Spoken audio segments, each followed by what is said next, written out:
l'escultor Josep Armengol i Ballbé i la font monumental de la plaça Major. Una història d'art, talent i un projecte inacabat.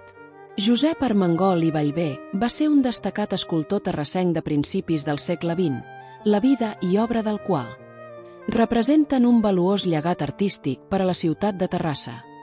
Tot i la seva curta vida, de 1891 a 1918, va desenvolupar un estil personal i distintiu que va ser reconegut pels seus contemporanis, incloent figures destacades com Rafael Benet. El seu projecte més ambiciós, la font monumental de la plaça Major, mai es va arribar a construir, però representa una peça important del patrimoni cultural terrassenc. Aquesta presentació explora la vida d'aquest artista, la seva obra i la història del projecte de la font que, malgrat diversos intents al llarg dels anys, mai va arribar a materialitzar-se. Rafael Benet digué: les seves immortals imatges tenen aquell aire de dansa que enamora. El 3 de juny de 1891 neix a Terrassa, al carrer de Sant Domènec, número 11. Fill d'Antoni Armengol i Trullàs i d'Esperança Ballbé i Mach. El més petit de 4 germans. Antoni, Domènec i Marc eren els altres. La seva infància transcorre en una Terrassa industrial en plena transformació, on l'art i la cultura comencen a tenir un paper destacat. Ens diuen Baltasar Ragón i Petit, ja d'infant demostrava la seva afició a l'escultura, puix que en fang del carrer feia sovint figuretes amb traça i originalitat. En plena adolescència, una greu malaltia li ocasionà funestes conseqüències que el privaren d'un complet desenvolupament físic i li produí un delicat estat de salut. L'escultor Josep Llimona fou qui li donà les primeres instruccions artístiques. Va ser alumne de l'escola d'en Francesc Galí, a Barcelona. L'Ajuntament de Terrassa el va subvencionar per tal que pogués seguir els seus estudis a la capital catalana. Al setembre de 1915, el regidor Andreu va presentar una moció per sol·licitar a la Diputació una beca que permetés a Armengol traslladar-se a París, al taller de l'escultor Josep Clarà. En l'exposició d'art independent celebrada l'any 1907, en l'antic local de l'agrupació regionalista, al carrer Sant Antoni 64, hi ha mostrar les primícies del seu art com a escultor, en les quals es veia un estil ben personal. Rafael Benet destacava que l'educació espiritual d'Armengol fou intensament musical i que per això les seves immortals imatges tenen aquell aire de dansa que enamora. Entre les seves millors obres destaquen el ballet popular La noia del Canti, destinada a coronar la font de la plaça Major. El seu estil es caracteritzava per un equilibri entre la inquietud moderna i l'harmonia clàssica, aconseguint una expressió personal i distintiva. En Benet a la Revista d'Art, Vell i Nou publicava l'obra poc nombrosa, però importantíssima quant a qualitat, que l'amic ens ha llegat a tots, és d'una gran plenitud, sobretot les darreres figures a la cera perduda, amb les quals l'Armengol haurà aconseguit immortalitat.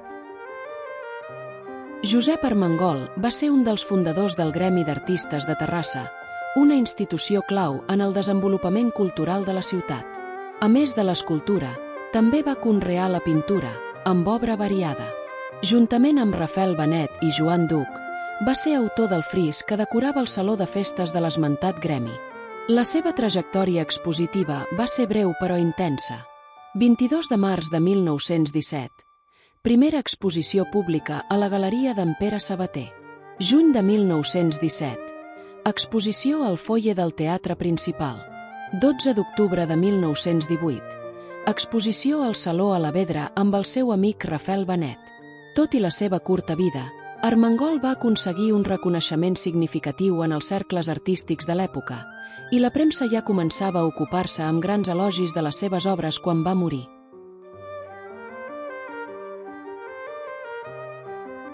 El projecte de la Font Monumental.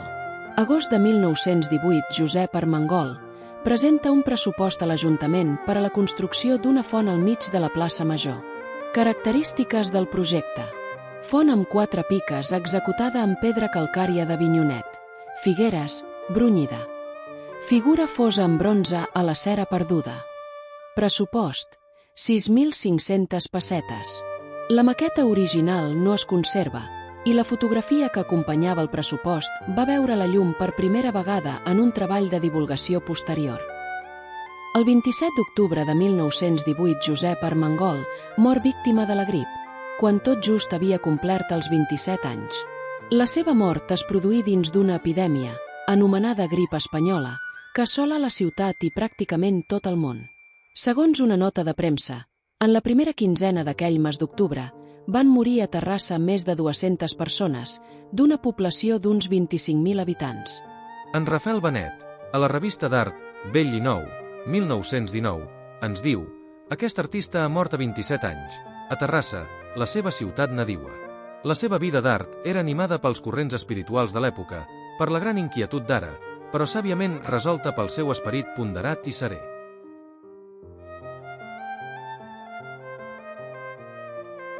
El 28 d'octubre de 1918 es convoca un concurs públic per adjudicar la realització de la font, just un dia després de la mort de l'artista. La convocatòria estava clarament feta a mida de la proposta de Josep Armengol. Especificava l'ús de pedra calcària d'Avinyonet. Requeria figures foses en bronze a la cera perduda.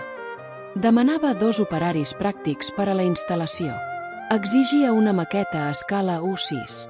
El 6 de novembre de 1918, el consistori pren l'acord d'aixecar al centre de la plaça Major la font monumental, concebuda per Josep Armengol.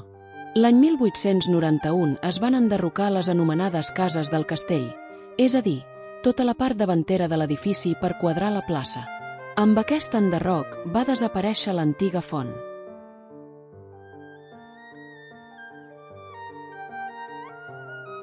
Història de la font. Intents posteriors. El 14 de novembre de 1931, Amics de les Arts, de Terrassa presenta una instància a l'Ajuntament per honorar la memòria de Josep Armengol. La instància anava acompanyada de més de 200 signatures de personalitats destacades del món cultural terrassenc, incloent els seus germans Marc i Domènec, Cèsar Cabanes, Lluís Vancells, Joan Llongueres, Joaquim Vancells i molts altres. El 28 de març de 1933, Baltasar Regon presenta una nova instància recordant l'acord del 1918 i demanant l'erecció de la font. La Comissió de Governació respon que es tindrà en compte el seu prec, per quan les circumstàncies siguin favorables a poder portar-lo a cap, cosa que de moment no és pas possible. Com a nota curiosa, quan Regon rep la comunicació negativa, l'Ajuntament estava presidit, com a alcalde, accidental, pel primer tinent d'alcalde Domènec Armengol i Vallvé, germà del malaurat escultor.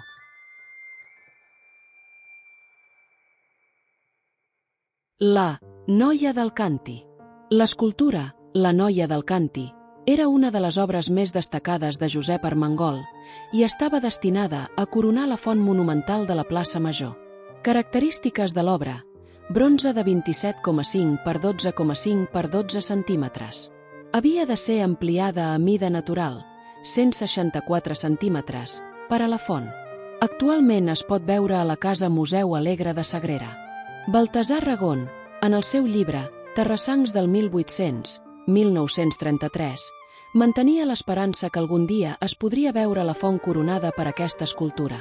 L'obra representa l'estil característic d'Armengol, amb aquell aire de dansa que enamora que destacava Rafael Benet. Tot i els diversos intents al llarg dels anys per construir la font, el projecte mai es va arribar a materialitzar, quedant com un testimoni del talent i la visió artística d'Armengol.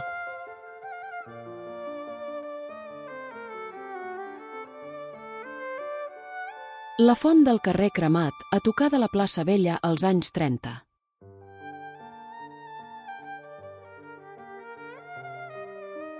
Un imaginari de la font de la Noia del Canti al mig de la plaça.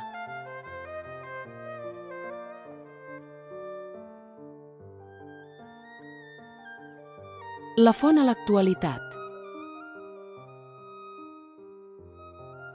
Josep Armengol i Vallvé va ser un talent artístic excepcional que, malgrat la seva curta vida, va deixar un llegat significatiu en l'escultura catalana de principis del segle XX. El projecte de la font monumental de la plaça Major representa no només una obra artística no realitzada, sinó també un símbol del que podria haver estat si la seva vida no s'hagués troncat prematurament. Deia en Rafael Benet: ara que Barcelona acaba de conèixer aquestes gentils escultures exposades a les galeries laietanes, és d'esperar que els artistes sancionin la feina del meu amic, no com un acte de benevolència pòstuma, sinó com un acte de justícia. Els diversos intents per construir la font al llarg dels anys demostren l'impacte durador de la seva obra i el reconeixement del seu talent per part de la comunitat cultural terrassenca. Avui, més d'un segle després, recordem i valorem la figura d'aquest artista terrassenc que, tot i la seva breu carrera, va aconseguir crear obres d'una qualitat i originalitat excepcionals.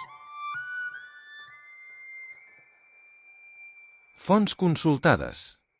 Padrons de Terrassa i actes del ple a l'Arxiu Municipal Administratiu de Terrassa. Terrassancs del 1800, d'en Baltasar Ragón. Diari El Dia, 28 d'octubre 1918. Fotografia, Rafael Larrostegui i Arxiu Històric.